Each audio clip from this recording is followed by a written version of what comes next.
Hi, welcome to Thoughts for Change Makers, LinkedIn Live, YouTube, and as well on X, where we challenge the status quo, elevate performance, and foster exponential growth. Today, let me introduce the last guest of the year, Maz. She has been to more showbiz parties than George Clooney's knickers and done more red carpet than a Dyson vacuum. She is an ex-TV producer who made the biggest shows in the world with the biggest audience and stars. And now she helps companies have the X factor. So, hi, Maz. Welcome to Thoughts for Changemakers. Thank you so much. Thank you for inviting me along. And isn't it strange to think that this is the last one of the year? It feels like it's March. I feel like I've sort of turned my back and suddenly it's Christmas. I find it so bizarre. But It's happened and it's here and it's not going away. So deal with it. Indeed. So I like to ask this question to all my guests because they all come up with different definitions. So in your own eyes, with your perspective, with your experience, with your wisdom, what is the definition of individual performance or team performance? You can choose. For me, it's a choice. So every day you have a choice when you work and in your life. You have constant choices. So I think you can have a happy day or you can have a sad day. You can have a really productive day or you can have a day where you don't try very hard. So it's your choice. You can either work hard and do everything you can to bring along with you all of your colleagues. So I think that individual performance and team performance is the same thing. I think if you are a really good teammate, then you are working as an individual, but you are part of the jigsaw that makes it work. If there's a piece missing from the jigsaw isn't complete. You all have to work hard. And I think great leaders are people who make you want to work hard. And I don't think being a leader is being anything other than having a different job title. So I've run really big shows where, on something like Big Brother, we'd have maybe 1,000 people working on it, or the X Factor, maybe 1,000 people. By the time you've booked, you look at all the camera crew and audience people and promos and, advertising and, marketing, all the big departments. And you have to share a common goal. You have to want it to be number one. And if all of you want it to be number one, it probably will be, because you'll all try harder, but it has to trickle down. So I would tell everyone, we are the number one show. So if you think that doing a 6 out of 10 will get us to number one, you're wrong. It has to be a 10 on 10. Otherwise, you won't get to number one. You'll be, number 4. Who wants to be number 4? Doesn't matter. If you're not number one, then, sort of what's the point in television? You have to, no prizes for, 4th place. And I'm very competitive by nature. So I quite enjoy that. And I know you're an adrenaline junkie, and I don't think I am, but I like excitement and I like competition. I like really healthy competition. I want everyone to do well, but I want to be number one. But I really genuinely, sincerely want everyone to do well. And I think if you're Coca-Cola and Pepsi, you're fighting each other.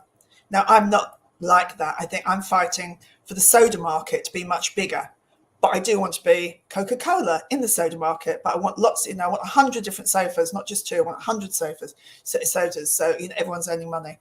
So I think the individual performance and team performance is sort of the same thing, I think. Yes, thank you, Maz. I love your definition.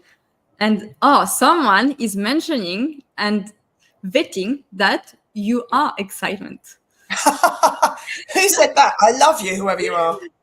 I can't tell. It said LinkedIn user, but at the end of this live, we will be able to know the name. Well, you're my new favorite person, LinkedIn user.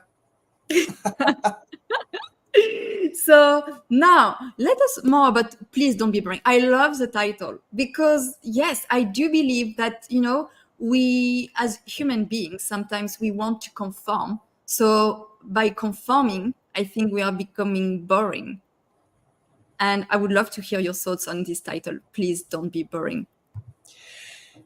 If you're boring, it's Oksana. Hello, Oksana. So Oksana is the opposite of boring. She's so exciting. I met Sana. She gave me, we were at a speakers conference, I think, and she does merchandising and branding, but a bit smarter than other people.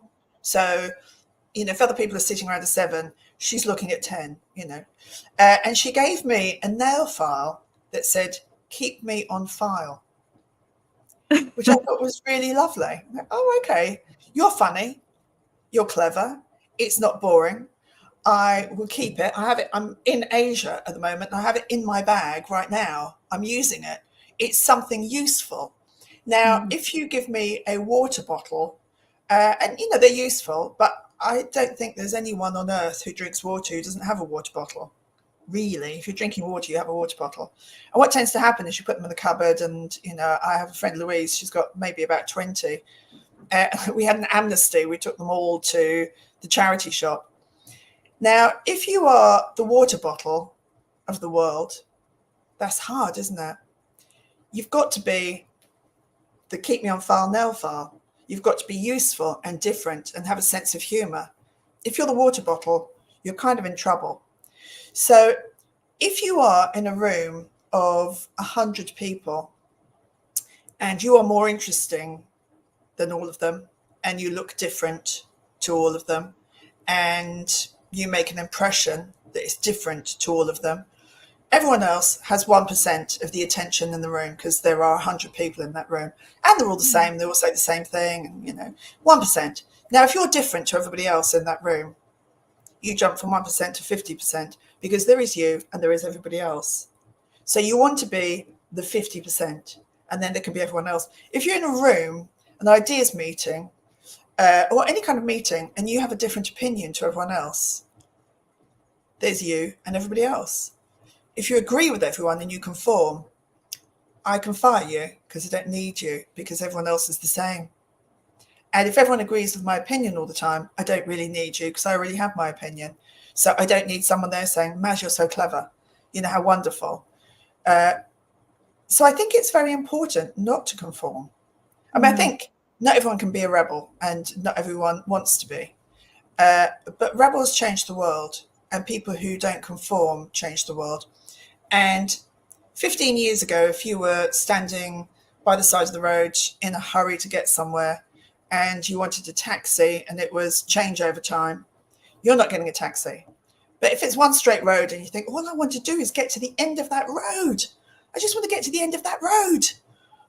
How can and all these cars are going past me, and they're all going to the end of the road, and I want to go to the end of the road. Are you the person that stands there just really unhappy, or you're the person who thinks, how about if I created an app? And if you happen to just not be working and you have your car and you're happy to drive it, you could pick up anyone who is going in the same direction as you. Or in fact, you could just be going in any direction. But if they're going in the same direction, isn't that brilliant? Because then you can get paid and they can get there faster. So there are people in life, I think, who will conform, and they are the people who share stuff without checking. That makes me very cross. I think, no, check. Before you hate on someone, check that the facts are right. And by the way, don't hate on anyone at any point ever, because what's the point? But I think you're either the person who stands by the side of the road, cross, or you are the inventive, creative, clever, aware person, and you come up with an idea for Uber or Uber Eats or Hello Fresh or any of those people I'm not sponsored by, but I wish I was. You never know if someone from Uber or Hello Fresh is watching. Hello, they might. yes. Could you? Yes, please, I will. Okay, so I like what you say, about the fact that you need to share your own opinion and not to conform, not to fall into groupthink, and because what's it gonna be the outcome? Then when you're in a meeting, when you're in a group, and you try to have different views, but if everyone is going in the same direction, they can all be oblivious of some blind spots, and no one in the room will be able to help them, and then they might make very bad decision because of that. But Yeah, What is your perspective on that situation? Because I think it's happening a lot in the workplace. so I love France. I love France for a number of reasons. I mean, one, I think, you go to any small town in France and you look in a boulangerie and a bakery, and everything is beautiful. It's beautiful.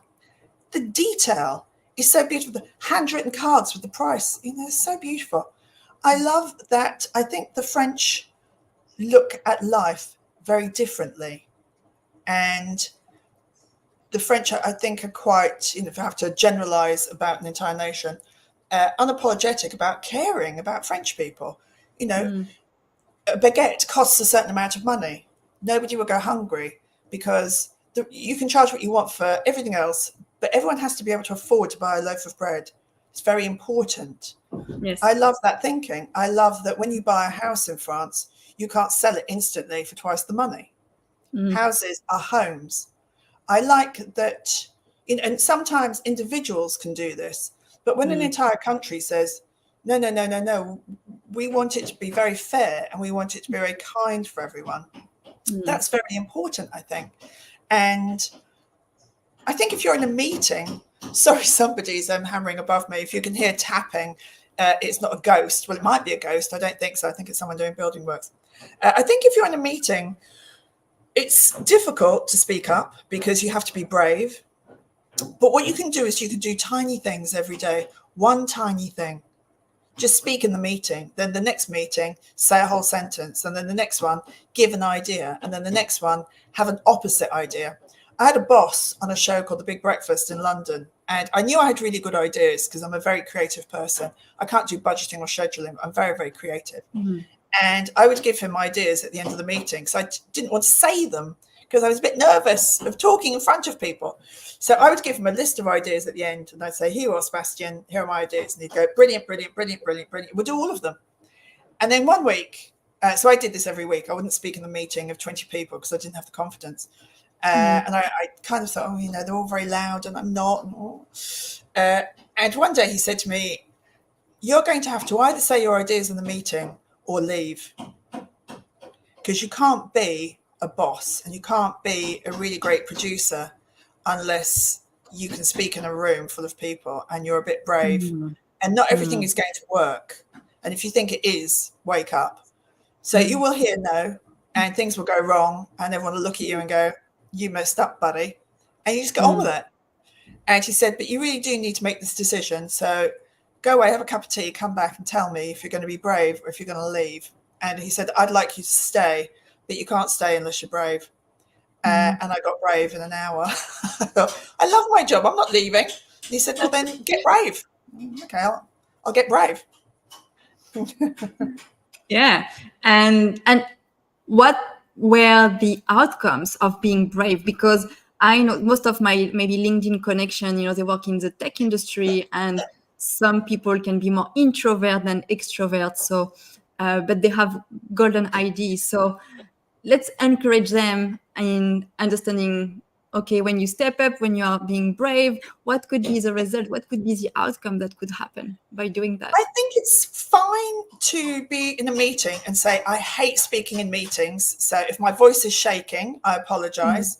And, I just, I do apologize. I'm terribly afraid I will, and lovely Oksana has just said, you only need to be brave for 15 seconds. And I don't think you need to live a brave life. Only occasionally do you need to be brave. So store it up and just use it when you need to. The outcome is that people will like you if you're honest. And if you say, I am terrified of speaking, I think these are good ideas. Please forgive me if they're not. But I want to say this. Or, with the greatest of respect, I have a different point of view. If you would like me to not say it, I won't say it. But if you would like to hear a different point of view, I will happily say it because I've thought it through and I'm a bit worried that if we do this, something might go wrong. The outcome is that people will notice you. If you are in the background, you tend to stick in the background. And you could have a genius idea that could change the world in a beautiful way. And if you have that beautiful idea, I think it's your responsibility to share it with the world. Because if you don't, someone created antibiotics, someone created a COVID vaccine. If they were too scared to speak in a meeting, maybe we wouldn't have it.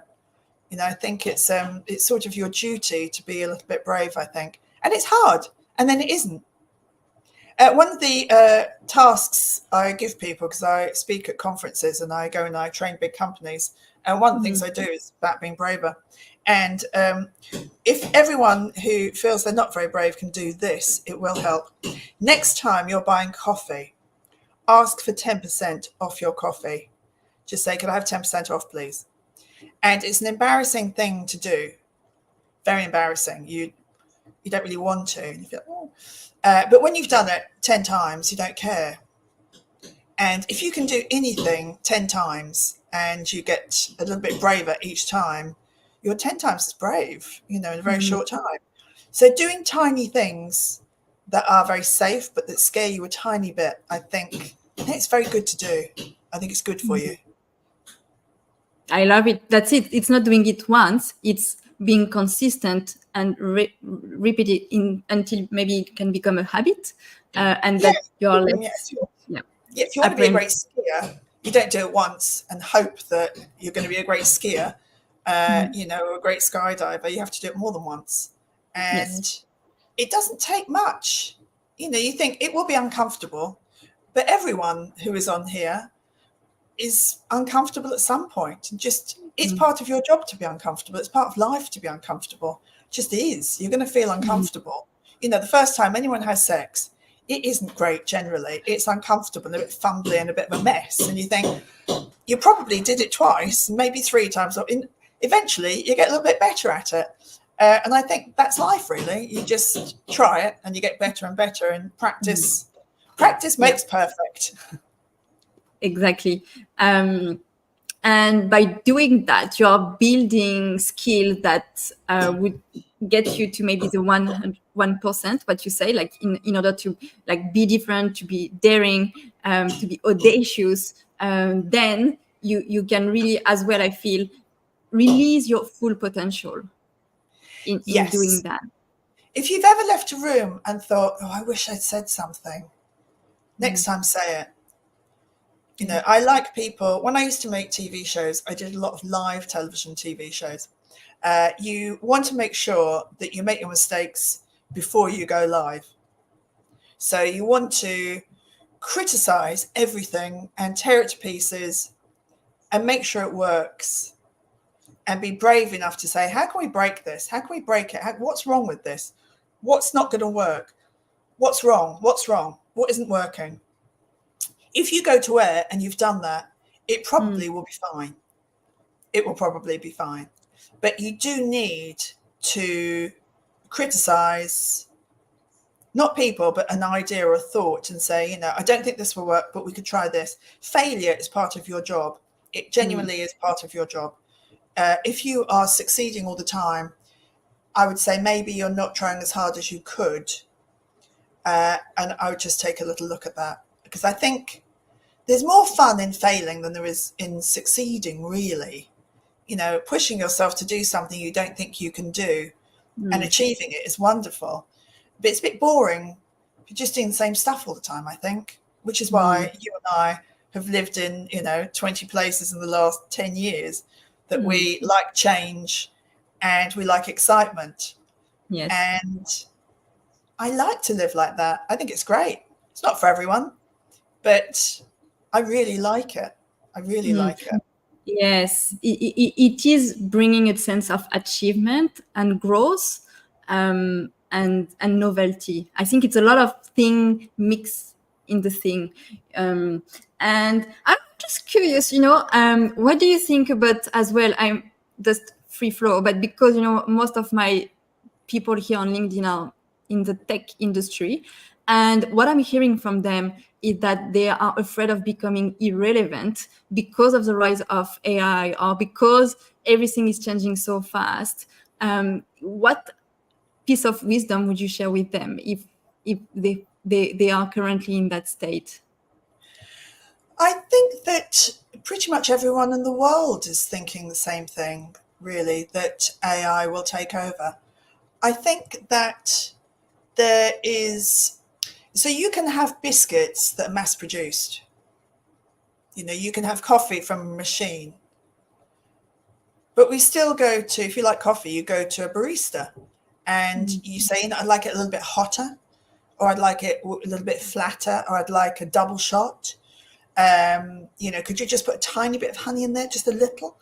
We like bespoke. We like human hands touching stuff for us. Handmade bags, handmade biscuits. We'll go to a market, we'll buy cookies. We'll spend more money on fruit and vegetables that don't look as nice. It's kind of crazy in a way. So I think that stuff that's made by machine, brilliant, it's great. But there will always be a place for bespoke, quality, handmade, human content, items, thoughts, services. There was an interesting report, I think, that came out yesterday. I think it came out to States. I was only half listening, but it was very interesting. And they tested AI with medicine. And I'm taking this heart medicine. Can I also take this medicine with it? And AI got 10 out of the 39 right. So if AI were dispensing medicine, 75% of their audience would now be dead. So it's great for some things. It's not great for others. And I think the constant in life is change.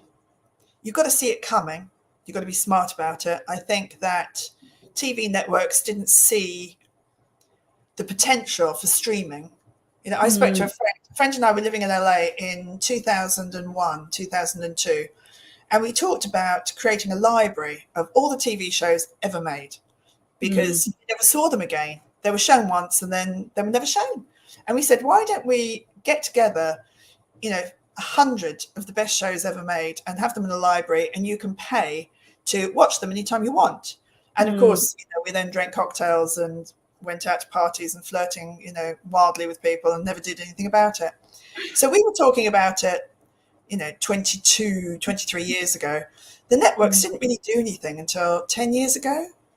And that's crazy, really crazy. So I think anyone who is worried, they're smart because they're ahead of the curve. I think you have to make sure that you are indispensable. You have to be different. So if everyone else is the same and you're different, your company will keep you, I think, because you are the one that will offer a different opinion. But I think there will always be a place for handmade, person-made, person-written.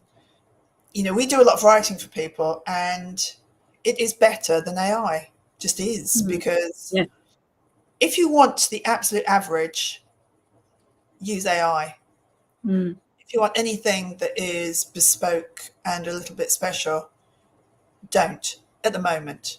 It will change, but it's still, I can't remember who said this. It certainly wasn't me. I think it might be an advertising guy called Dave Trott, who I think is brilliant. And I think he said the thing that's brilliant about humans is that a computer can beat you at chess, but it probably won't be able to come up with the idea for chess, because it's very hard to feel something if you're a machine. You can't feel that actually, sometimes I want to sit opposite someone and out-strategize them in a really clever way that is as much about beating them as it is about beating myself and performing better and being cleverer. Now, a computer can beat me, but it can't think, that's a great idea, I should probably create chess. It can't do that, but we can. But it can beat us at chess. So I think it's complicated, but I think we will win. And I don't know if it's possible to do this, but you think if machines are just taking over, let's just pull the plugs out and pull out the plug. Poof, great, we're fine. I don't know. I mean, maybe they'll override me, and the machines will have thought of that. Or maybe now that I've said it, the machines will say, right, okay, Maz said that, we need to find a way to override the system. So I don't know. I think lots of jobs will be lost. I think it's a really interesting time. But I think this conversation has happened through time. Always the Industrial Revolution, the internet, trains, cars, electric cars, Uber. Hopefully there's place for everyone. And we do have to keep changing. We absolutely do. But that's exciting, I think. Who wants to stay the same? I don't want to be the same when I'm 80. I want to be different. Yes. Thank you, Maz. And by the way, for everyone watching live, you can pop your question in the comment and I can share them with Maz. So as well, okay, so building from that, in terms of change and in terms of people, in terms of behaviors, do you see any trend coming, and what are the skills maybe as humans that we should be more careful or more mindful to be better at, and leave some maybe skills? Like, how do we adapt with this maybe coming change? I know this is not a new thing, but I think if you're the best version of you. So I was sitting with Mel B, excuse me, Scary Spice. She did the X Factor, and television is very much hurry up and wait. So you do a lot of rushing around and a little waiting around.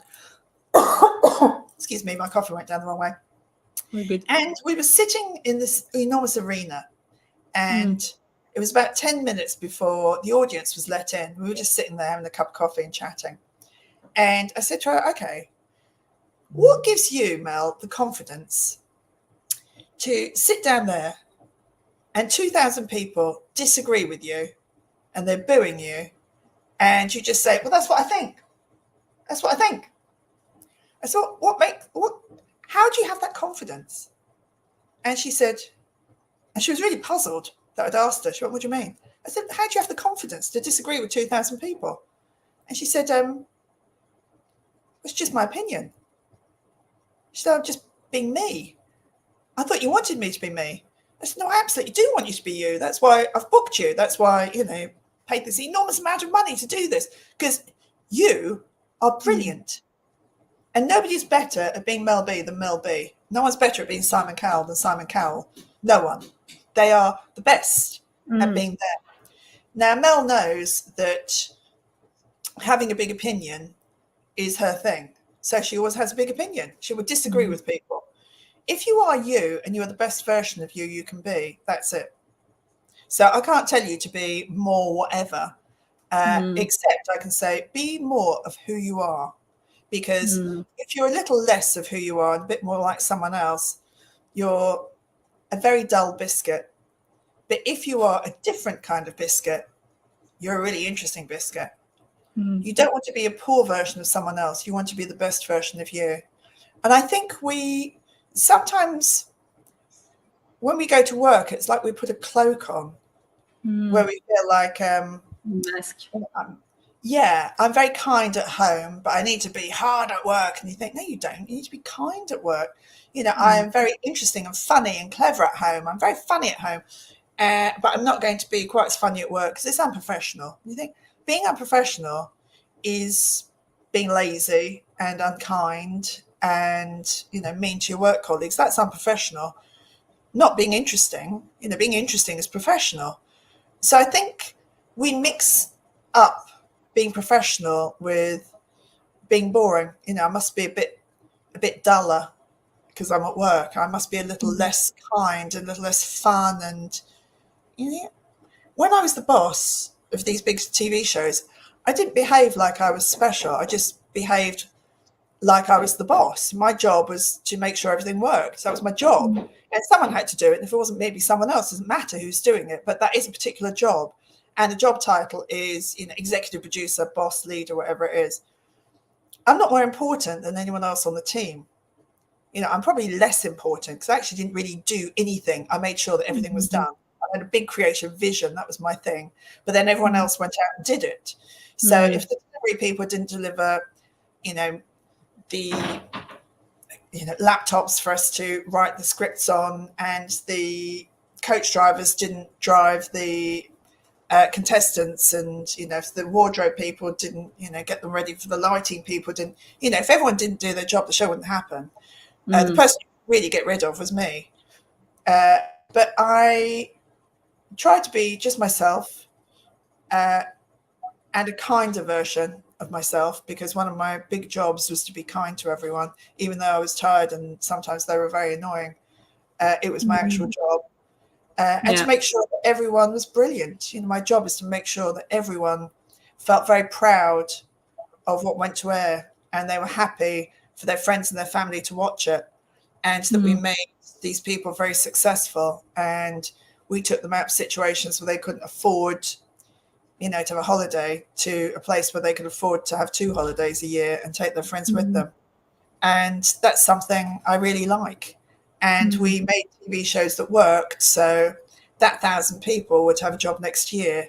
And that was very, very important to me. It's great to have a number 1 show, but the great part of having a number 1 show is it comes back year after year, and all those 1,000 people have a job.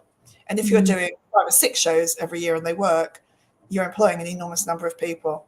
And I felt very proud of that. Felt very proud that, people bought cars and had mortgages and went on holiday and could afford to buy their friends lunch, and, maybe invested some money for the future and slept better.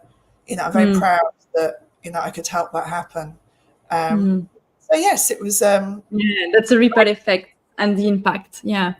Can I double click on something you said? Because I know the manager, the leader I'm working with, they have some issue with that. So when you say that, you want to be kind and you are a kind leader, but sometimes you say, okay, when I'm tired, maybe it's becoming a bit more difficult. So do you have any more wisdom to share with people that currently, they want to show up as a kind leader, but when they are tired, maybe they default in less good behaviors and they then after regret it? Anything on that one?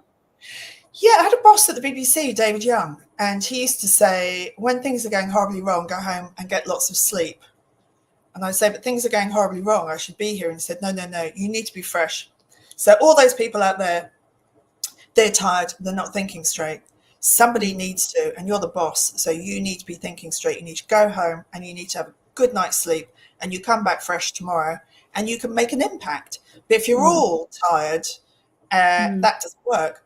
If you have a big project on TV, we would get fit, we would get ready, we were getting training to make big shows. Because if you make Big Brother, and I've made 5 series of Big Brother way back in the old days when it really was a social experiment and it was very exciting television, you're there every single day, that you never have a day off.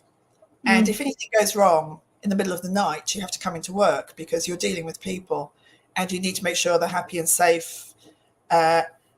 So you're on call constantly. And we would kind of get fit. You think, okay, I'm going to sleep really well, I'm going to eat really healthily, I'm going to be fit, I'm going to go for lots of walks and, get to the gym, so that when I start this project, this runaway train, I'm in a really good position to do so. I think, being honest, there were days when I was, grumpy, and I'd come into work and I'd say, I'm grumpy, I'm really sorry, I'm just grumpy today, I'm sorry, I'm grumpy. And then when they go, okay, and I go, yeah, so if I'm a bit snappy, please forgive me. I don't mean to be, I'm just a bit grumpy. And if I felt that I'd been grumpy with people, I would, contact them afterwards and say, I feel like I was a bit grumpy, and I apologize for that. So I think being yourself, I think don't underestimate kindness. It's a very powerful attribute at work. It's a very powerful weapon. And being known as someone who's kind means you generally have trust, and people think of you as being ethical, I think.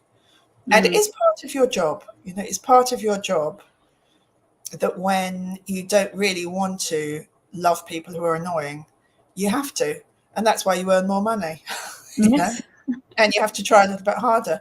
But I think you do, you have to take your own well-being very seriously, and you have to, get fit, sleep well, eat, look after yourself, take yourself off for 5 minutes to look at the sky every now and then. And be as nice a human as you can be. Because why would you not?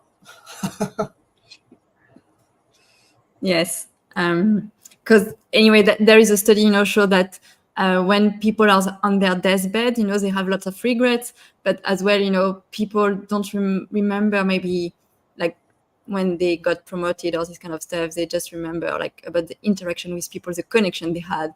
And that's also what you will be remembered for. How did you show up? What was your intent? Was it communicated as you wanted? So that's what. Have you been memorable? Have you been making an impact on people's life? Have you been kind with people, and so on? I think if you're kind, you make sure everyone around you is healthy and happy and well, and you try and promote them. You try and make them better. And I think one of the most powerful tools at work, I think, is humor. I think if you can laugh in bad situations, you're pretty much okay. And you do have a choice when things go wrong, whether to laugh or to cry. And I had a bomb scare on one show. I'm not going to say which show it was. And I was working with two people at a very senior level. One of them was so stressed and tearful, and the other one really laughed their way through it. Now, the same thing is going to happen. Whether you're laughing or crying, whatever is going to happen will happen. That will happen. Now, you can either have tears or laughter as it happens, and that is your choice. So I made very conscious decisions to laugh as much as I could when things went wrong. I would just sit at my desk and go, no, this is terrible. We're in so much trouble. We're going to be front page of the papers tomorrow. And I was imagining my friends texting me going, you are such an idiot, you loser. And I used to think that was funny. And my friends found it funny, when we were front page of the papers, and we were front page of the papers a lot. Most days we were front page of the papers. And you can choose whether to cry about it or laugh about it. And you really can. Everything can bother you or nothing can bother you. And part of that is your choice. It really, really is. You can see the world's a terrible place or the world's a great place. I think the world's a great place. I think people are very kind. I think that most people want to help you in any way they can. I think if they don't, you have to look at their motivation and think, what's happened in their lives to make them behave this way? And if you're more understanding, I think you won't take it personally. And very rarely will anyone do anything that's personal. They're just cross about something completely different. And they're taking it out on you. And I think, often you have to look at that motivation and think, oh, I get why you're doing that. I don't like it, but I can understand it. And that makes it a bit easier. So I know that you're not cross with me. You're just cross, full stop. Yeah, it's kind of building an empathy map and understanding what might people go through in their life and how they might feel, what they might think, what they might see, and that it's true. It's nothing personal. It's a lot of people we talk on a daily basis. Like we don't see it. It's not on the surface, but like they go through maybe a lot of challenges and they are not displaying it. So I think kindness, empathy would definitely help to connect more with each other. Especially with the rise of AI, because there is another trend that I'm seeing is that people feel more and more lonely. I don't know if you saw that. Loneliness is rising amongst humans. Yeah, I think that we have to be very careful about that. I think we do have to, I think if you can go into work, do. I think it's, if you have a choice, I think leave your home and go to work as much as you can. It's so much easier for me to do conferences on Zoom. Of course, it's much easier. I can, put a top on and, be walking around in my knickers, as long as I look good from here. But, I don't have to travel. I don't have to get on the plane. But it's so much nicer to be in a room with people and laughing, joking and having lunch with them and seeing people and, looking around thinking, oh, aren't they beautifully dressed? That coffee was lovely. So I think be around people as much as you can. Interact with people as much as you can. Smile as much as you can. I do this thing where I'll take an hour and I'll smile at everyone and everyone smiles back, especially I'm in Asia at the moment. I'm in Thailand this week. And if you smile at someone here, 99% of the time, this is what happens. People give you the most enormous smile back and you think, I have to remember to smile at you because, you know, it's a very basic thing. If you smile at a baby, the baby will generally smile back. You know? It will smile, but it won't kind of go, what on earth are you doing? Because it understands smiling. And it will smile at you and you'll smile back, and then it'll laugh a bit, and then you'll laugh, and then it'll keep laughing. It's very contagious. You know, you can walk around with a scowl, or you can walk around with a huge smile. And I think when you are nervous and you smile, your face says to your brain, don't be nervous. Look, we're smiling. And your brain sort of says back to your face, oh yeah, I thought we were nervous. And your face is saying, we're smiling. And your brain says, oh, okay, then I'll get on board. I'll join in. And suddenly, you know, your demeanor changes. You sit up straight and you smile. I call it tits and teeth. So you could be like this, or you do tits, teeth. And suddenly your whole demeanor changes and you look more confident. So that's my body language training in 2 seconds for everyone. Thank you. And that's so true. Because as mentioned, you never know what people go through, but in the streets, in the train, you just pass by someone, you smile, they give you back this smile, and maybe that was their dose of happiness for their day. But that made an impact in people's life. You know, you never know. If you have a coffee and it's a lovely coffee, tell them when you're leaving, just that's beautiful coffee. You know, thank you so much. You know, I was a bit grumpy. I've had that coffee. It's so beautiful. I feel quite happy now. Thank you. And you think, how lovely.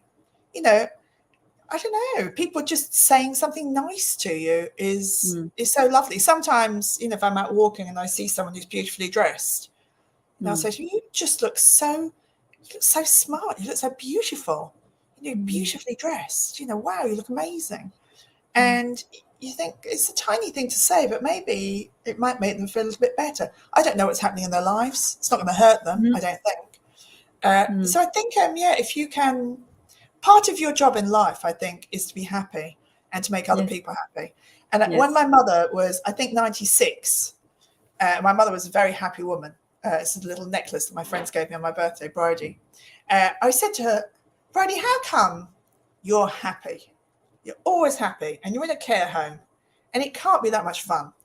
You're 96, you know, and the old bones are aching and you're in a care home. And she said, I'm not responsible for your happiness and you're not responsible for my happiness. I'm responsible for my happiness. And she said her father used to say to her, your life is like a bag.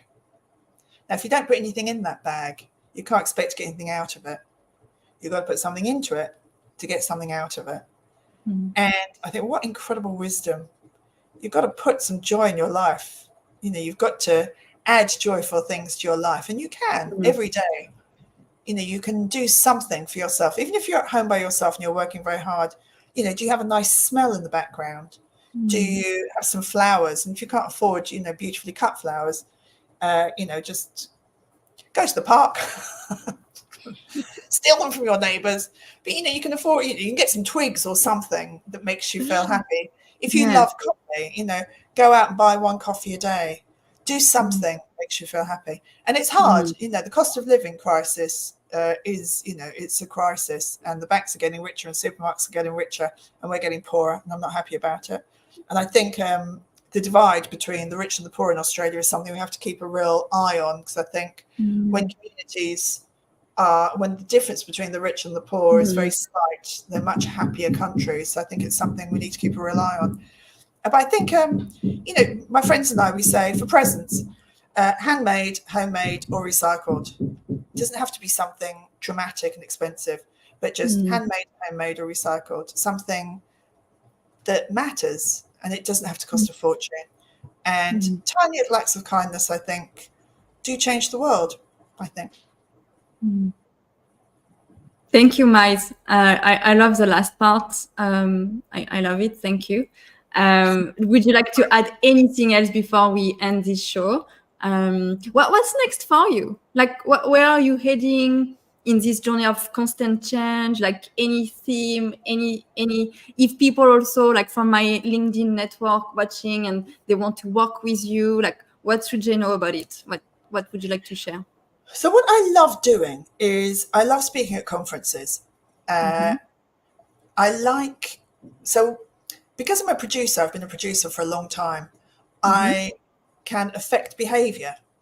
So if I want to create content, if I want you to watch the show tomorrow, I create content to make sure you watch tomorrow.